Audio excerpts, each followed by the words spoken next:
One thing to remember is to not leave your hat out, your straw hat.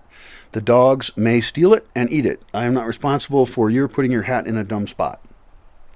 Sorry. I think I just recorded a bunch of stuff and didn't capture it. I'm going to say it again.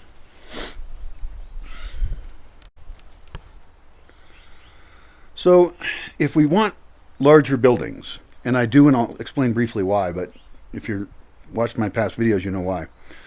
I want people to be denser because it's less footprint on the land, literally. You know, you could have 200 people in a building or 100 people in a building or something, quite a few people in a building. You know, and not have it be that large of a building. It's like a piece of a sideways skyscraper a little bit, dug into the slope. And the people are really close to each other, so they get the benefits of being in the city as far as getting access to a lot of stuff. Or we could sprawl them all out over the land, and we could have lots of, 200 different buildings, right, using up their own footprint vertically onto the dirt, onto the land. And we squish a lot of area, and we squish way less of it centralized. Plus, it's a real dichotomy. I know a lot of the people who want to move out to the country or something, or people like me, want to be as far away from people as possible in general. But to solve the problems in the world, we have to make solutions that work for a lot of people. We can't have this many people just sprawl all over the place. We can't do that anywhere. It's not. Then we can't grow our food nearby. Then we have to have systems that connect us together in different ways. Having us in denser buildings is actually better. And in cities, people flock to cities, right? And that's for more opportunity, more things, more action, and stuff like that. And so I think it's valuable to mimic the density of the city. Don't get too apeshit with that.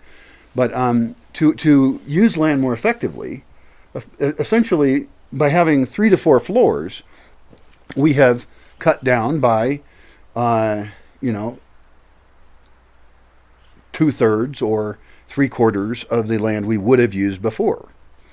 We're using far less land on people. I think that's about right. Yeah, that would make sense. But there's other advantages to density, and that is that the systems can serve people better. We need less of them. We can have more public systems more easily. We can share systems. Food systems can easily deliver food to people without it being, biked over, motorcycled over, vehicled over anywhere. And so density has massive economic advantages. It also does have social advantages. Now, when we think about dense living, of course, the first thing I think about and you think about is, oh my God, I don't want all those people in my face. They're going to tell me what to do, and I, got to do my own thing. And I don't think it has to be that way. Now, I have weird visions of community in the Bosque, but skip that for the moment. Let's just speak architecturally of publicly owned buildings where each person owns their condo in the same way that they do in a condo association. The condo association owns, I don't know how you work the association. The legal stuff's all figured out, okay? I'm just doing pieces mixed together differently. In this case, it's just a condo building that's inside of a park. And parts of that are gardens and parts of it are wild, and it's a mix of use, and that's the experiment. It doesn't matter exactly where we end up on the balance of each thing, okay? We have to generally have a positive impact, and how it shakes out will actually be kind of hard to predict, because it's hard to predict what parts of the project will go well when. So